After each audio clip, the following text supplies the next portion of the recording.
Sud Radio, les vraies voix qui font bouger la France, 19h-20h, les vraies voix de l'emploi. Jérôme Laverny. Bienvenue dans les vraies voix de l'emploi, c'est Sud Radio, on est ravis de vous accueillir si vous venez de nous rejoindre. C'est un peu tard parce que normalement c'est 19h, mais bon, on vous accepte quand même avec Philippe David jusqu'à 20h. Et puis on va parler de cette mesure qui revient le plus souvent en marge de la réforme des retraites concernant le nécessaire sur le sujet de l'emploi des seniors. On n'arrête pas de le rabâcher avec Jérôme Laverny, mais à un moment donné ça devrait rentrer, la création d'un index visant à contrôler et contraindre les entreprises sur le recrutement des plus de 50 ans. On va en parler avec un spécialiste des discriminations qui s'est particulièrement intéressé justement à cet âge et cet index, bonne ou mauvaise idée. On va en parler avec lui, Jean-François Amadieu, sociologue. Merci d'être avec nous ce soir. Merci, bonsoir. C'est un index qui fonctionne, quelles que soient finalement les discriminations. Il entend lutter contre quoi en fait, cet index réel? En fait, l'idée c'est de faire ce qui existe déjà pour les questions d'égalité femmes-hommes. Oui. Donc on se souvient que ça a pris des années, finalement il y a eu un index, et donc là il s'agit de faire la même chose. Voilà. Et donc pour inciter à garder en emploi des seniors, ou à recruter, etc.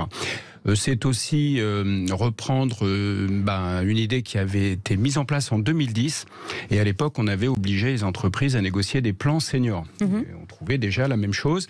Alors c'était pas un index, mais c'était exactement la même chose, et simplement ça a été supprimé depuis, malheureusement, et là donc on le réintroduit. On se demande pourquoi on l'avait supprimé, c'était une bonne idée qu'il y ait ces plans, mais bon, c'est comme ça.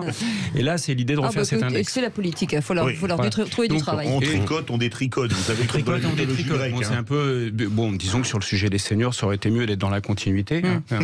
Voilà. Comme on a fait d'ailleurs pour les questions d'égalité femmes-hommes, on voit d'ailleurs que ça a du mal à avancer, mais au moins on fait ça dans la durée. On détricote pas quand même, on va plutôt dans la même direction. Voilà. Et là, la question ensuite. Non, mais le ministre nous dit qu'on ne va pas imposer aux entreprises, forcément, voilà, mais on va leur imposer d'annoncer. Oui, alors le problème, vous savez que c'était examiné aujourd'hui au Parlement. L'article 2, justement, était abordé.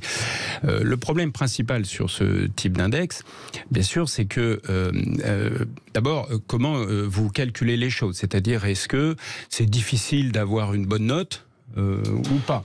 Évidemment, quand on regarde l'index femmes-hommes, tout le monde sait, secret de Polichinelle, que les décrets, parce que ça se fait par décret, sont beaucoup trop, je vais employer l'expression cool, c'est beaucoup trop facile, ça va pas parce qu'en réalité, du coup, les entreprises sont vraiment faire absolument rien, mais tout le monde y arrive très bien. En fait, c'est trop facile. Ouais. Donc c'est quand même un problème. Du coup, là, on a un sujet, c'est les seniors. Si c'est trop facile et que les décrets sont trop accommodants, et puis en plus à satisfaire dans des années, parce que vous avez des années avant de vous mettre en conformité. C'est comme ça déjà avec l'index femmes. Là, l'index senior prévoit qu'on aura des années avant de devoir faire quelque chose. Donc ça, c'est un vrai problème. Et je voudrais dire que comme c'est renvoyé à un décret, ça a été d'ailleurs débattu aujourd'hui à l'Assemblée, c'est une véritable difficulté parce qu'on ne sait pas ce qu'il y aura dedans. Des parlementaires d'ailleurs, y compris je dirais qui ne sont pas les plus contestataires, comme de Courson par exemple ou d'autres, ont fait remarquer que peut-être qu'il faudrait être plus précis.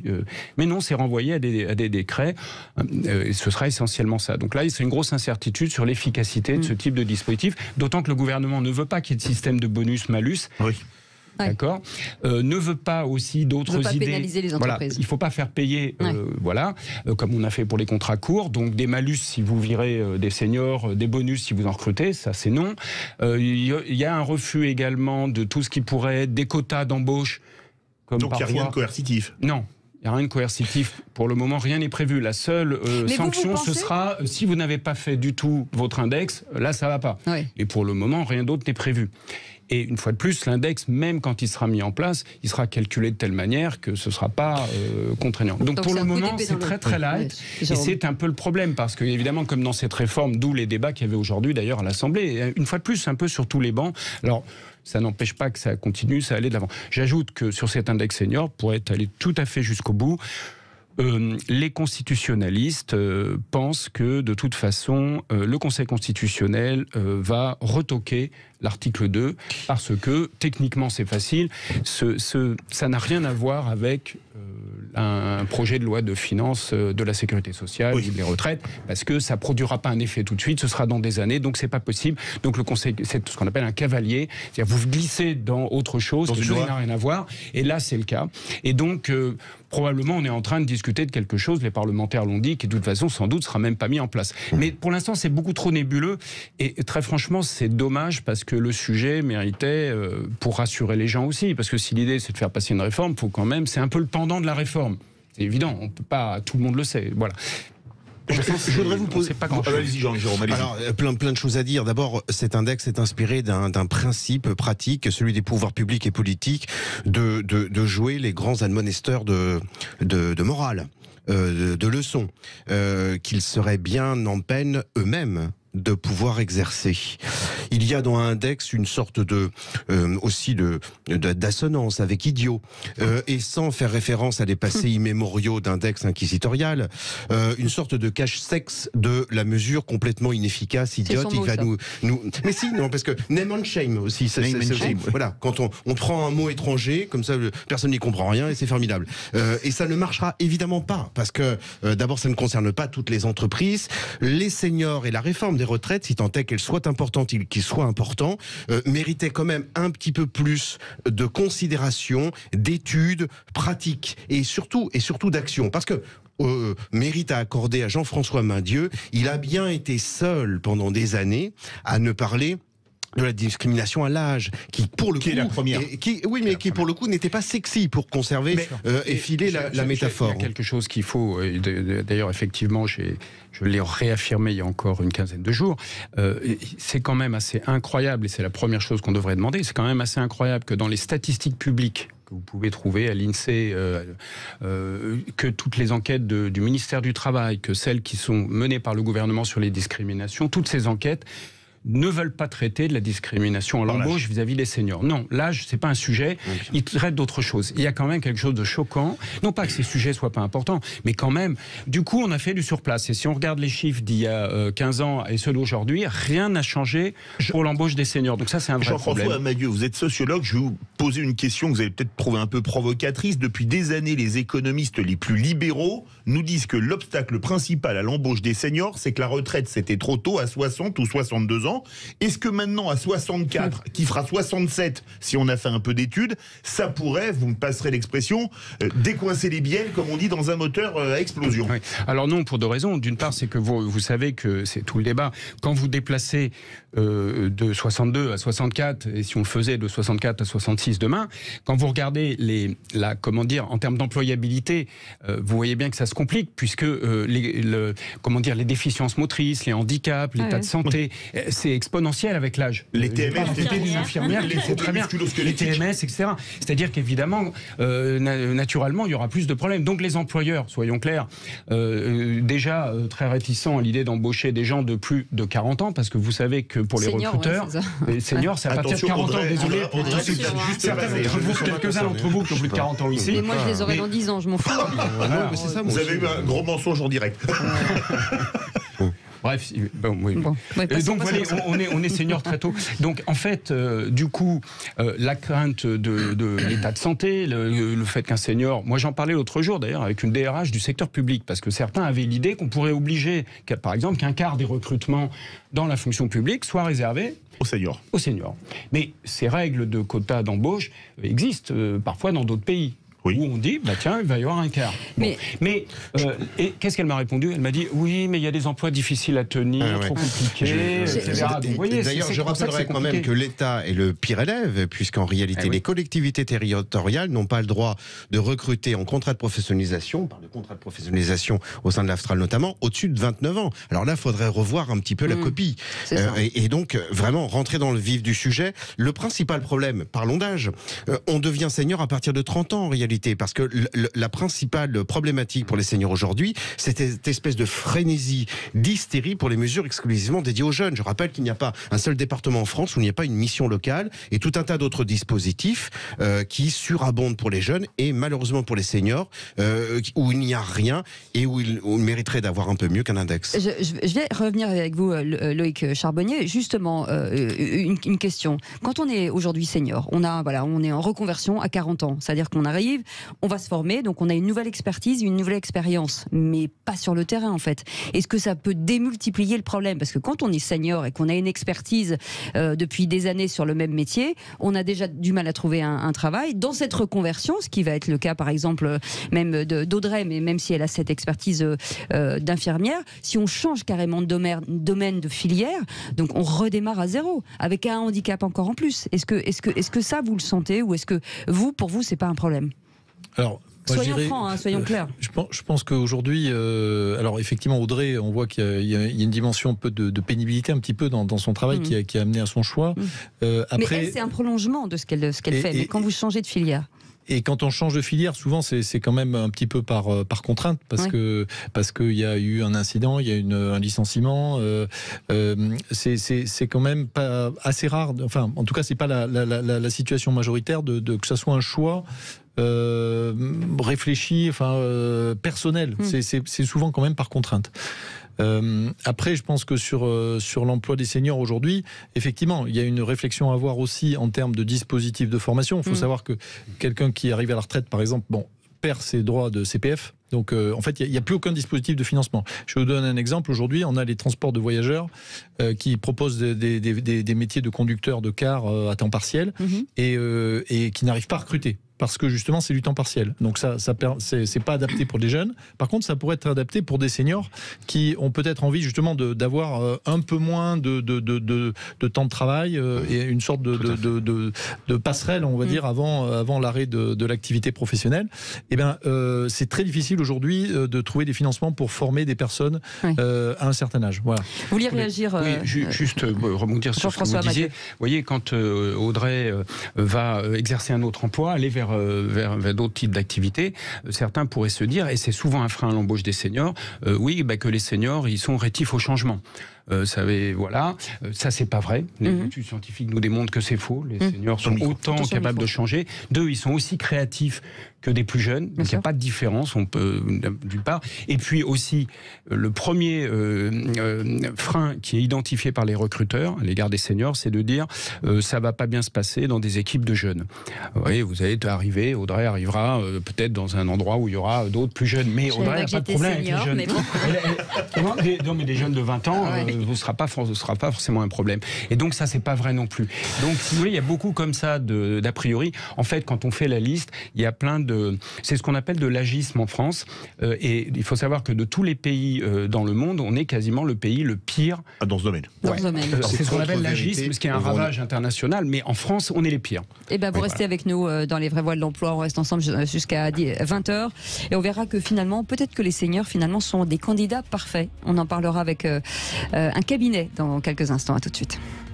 Sud Radio, les vraies voix qui font bouger la France, 19h-20h, les vraies voix de l'emploi, Jérôme Laverny. Merci d'être avec nous, merci de votre fidélité. Avec notre expert Jérôme Laverny, on est ensemble jusqu'à 20h et Philippe David. Et on parle des seniors. Serait-ce finalement le senior, le meilleur partenaire, le meilleur candidat? Les managers de transition, le cabinet EIM, est-ce qu'on dit EIM? EIM, et voilà. Avec Thierry Fournier qui est avec nous. Bonsoir, vous êtes directeur associé de ce cabinet.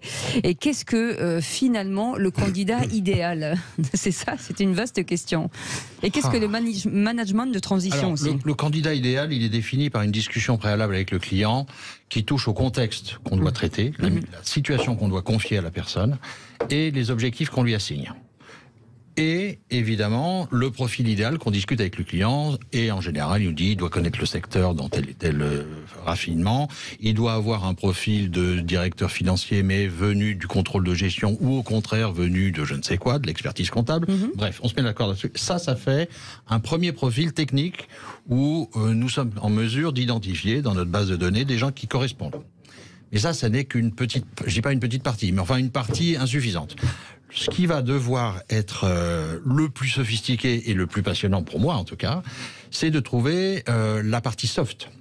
C'est-à-dire la façon dont la personne qu'on va recommander va s'intégrer dans la culture de la boîte, c'est-à-dire des choses assez simples, la résistance au stress, la façon de se parler, la façon de gérer les priorités, les façons de contribuer, l'énergie, l'assertivité.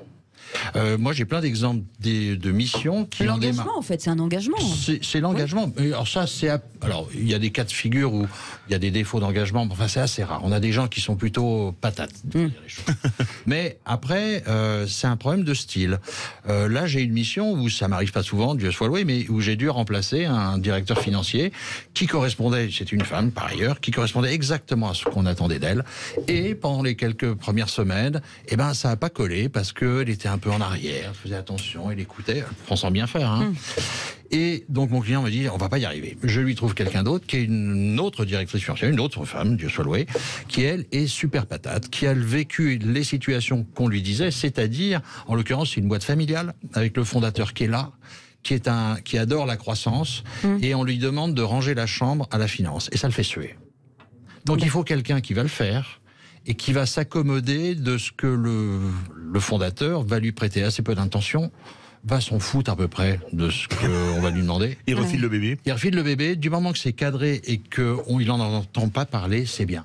Cette femme-là, elle l'a déjà vécu, elle l'a fait avec grand talent et ça lui va très bien. Mais les managers de transition, ils peuvent intervenir tout en haut de l'entreprise. Ah oui, absolument. Par exemple, en cas de conflit d'actionnaires, etc.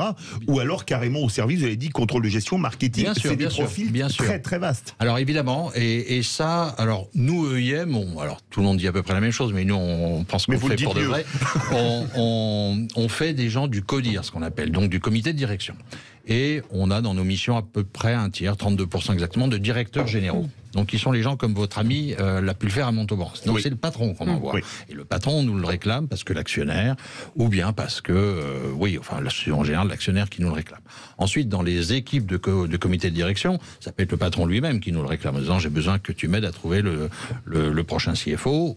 Alors, ça peut être du remplacement. Les métiers, les situations dans lesquelles on intervient sont du remplacement, ce qui est tout à fait minoritaire. Mais enfin, faut le mentionner quand même. C'est-à-dire quelqu'un qui démissionne subitement, surtout actuellement. Ça bouge, quelqu'un qui est viré, malversation, connerie, ça peut exister, pardon pour le langage.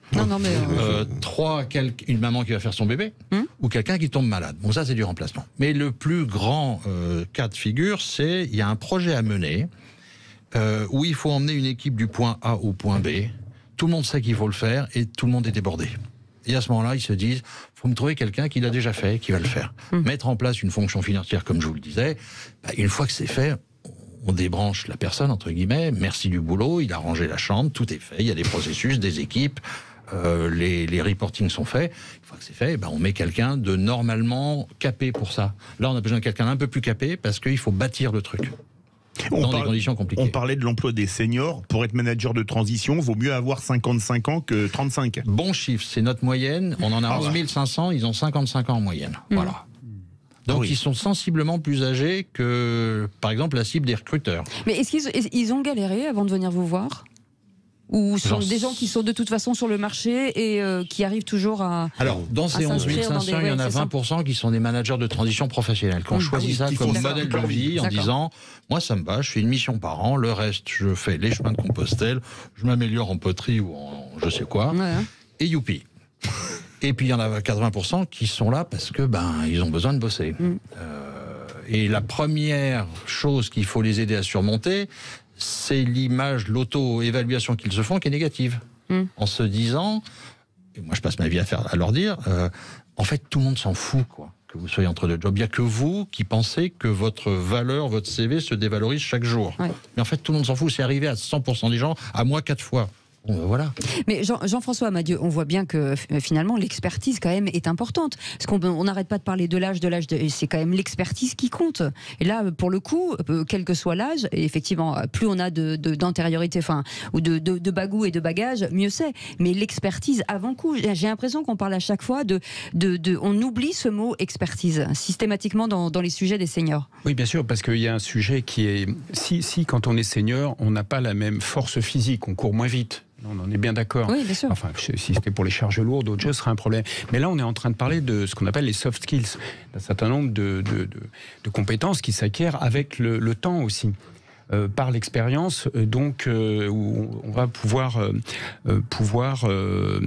s'adapter, gérer les équipes, etc. Non, mais et même puis, vous parlez de pénibilité, mais si on peut plus porter, on peut être chef d'équipe. Enfin, oui, on peut décaler après le. Bien sûr. Et puis ce que je voulais dire aussi, parce qu'on le voit beaucoup dans les études, on sait par exemple que les seniors, à la différence d'un très jeune. Alors en plus, il faut regarder les tranches d'âge, mais ils respectent plus, par exemple, des consignes. Ils vont avoir tendance à, du coup, il y a moins de prise de risque. Ils ont moins d'addiction. Ils sont plus, si vous voulez, il y a une sécurité que vous n'avez pas du tout de ce point de vue avec des seniors. C'est aussi connu. Donc il y a moins de prise de risque d'une certaine manière. Bon, plus fiable, vous voulez dire. Faut pas qu'il y ait de malentendu. Je suis pas en train de dire tous les jeunes. Parce que ça pourrait être à l'inverse. Non, pas du tout. Non, c'est pas ça qu'on est en train de dire. Mais c'est inhérent. On consomme le travail différemment, peut-être. Oui, mais c'est aussi inhérent, indépendamment des faits de génération, c'est inhérent à l'âge que vous avez. On n'est pas le même à 20 ans qu'on l'est à 50 oui, mais après cette façon de consommer aujourd'hui, le travail, cette façon de consommer, comme disait Audrey tout à l'heure, finalement au picor, on reste un peu là, et puis un peu là, et puis un peu là. J'ai l'impression que c'est une nouvelle génération qui ne sera pas pérenne dans une profession et qui ira d'entreprise en entreprise. Mais ces gens-là, ils vont bien devenir seniors à un moment donné aussi. Oui, alors justement, et c'est une bonne question que vous posez, c'est que pour l'instant... Je délivre les bons points. Non, mais ça, c'est mon côté professeur, je délivre les bons points. Les bonnes et les mauvaises notes. On est bien 1 minute 30 de la fin. Philippe l'avait écrite sur un petit bout de papier, quand même, je tiens à signaler, dénoncer la chose. La question, pourquoi elle est intéressante, c'est qu'en fait, on ne sait pas exactement à l'heure où on se parle si tous les comportements qu'on peut voir chez ce qu'on appelle la génération Y, plutôt les Z d'ailleurs, enfin les plus jeunes, et ce qu'on voit aujourd'hui, et qui est très différent de nos seniors de 55 ans, qui sont vos managers de transition, c'est très différent. Mais est-ce que c'est parce que, au fond, est-ce qu'on est sûr que c'est un effet de génération? Peut-être c'est juste la conjoncture. Ils zappent d'une entreprise à l'autre, c'est normal. Aujourd'hui, ils se comportent différemment parce que c'est le marché du travail qui le permet. Mais peut-être que demain, et puis peut-être qu'ils vont juste, c'est peut-être juste un petit effet Covid qui va pas durer longtemps, puis dans quelques années, tout ça sera derrière nous. Peut-être que c'est juste un effet d'âge. Oui, c'est ça. Un peu, et on a l'impression qu'ils vont être comme ça, définitivement différents, mais c'est pas sûr. Thierry Fournier, le mot de la fin. J'aimerais quand même convaincre les entreprises que c'est une bonne idée de faire travailler les seniors. Plutôt que de les obliger, j'aimerais qu'ils s'en convainquent. Et je vais vous donner ce que me disent mes managers de transition, les managers de transition avec lesquels je travaille. Ils vous disent, premièrement, ils viennent régler un problème qui est compliqué et ils ont de l'impact. 2, ils sont très bien reçus parce qu'ils viennent résoudre un problème. 3, ils ont le plaisir de transmettre. Et ça fait vachement plaisir. Et ça, c'est bon pour le client. Ils sont bien reçus parce qu'ils s'occupent des équipes. Et le dernier point, ils sont libres de penser et de dire les choses. Et beaucoup de mes clients me disent, j'adore cette liberté parce que je pense pas qu'il y ait beaucoup de gens dans la boîte qui ont cette liberté. C'est valorisant. Très juste. Merci beaucoup, merci. En tout cas, c'est certainement ce que se dit Audrey, qui est avec nous, infirmière coordinatrice, qui va j'espère, rapidement se reconvertir grâce à Loïc Charbonnier. On verra. C'est le dossier est lourd, vous allez voir. On va vous appeler. Merci beaucoup Loïc Charbonnier, président délégué général de l'Aftral. Merci beaucoup Jean-François Amadieu pour en tout cas cette bonne expertise de la sociologie de l'emploi aujourd'hui, et Thierry Fournier, directeur associé de EIM. Merci beaucoup Jérôme Laverny, chaque fois de très bons intervenants, c'est hyper intéressant. Philippe David, on se retrouve demain. C'est sûr? Oui. On est obligé? Oui. Ah d'accord, ok. Vous allez négocier votre prime de pénibilité, c'est ça? En tout cas, merci de nous avoir suivis, merci de votre fidélité. On vous retrouve demain à 17h. Salut.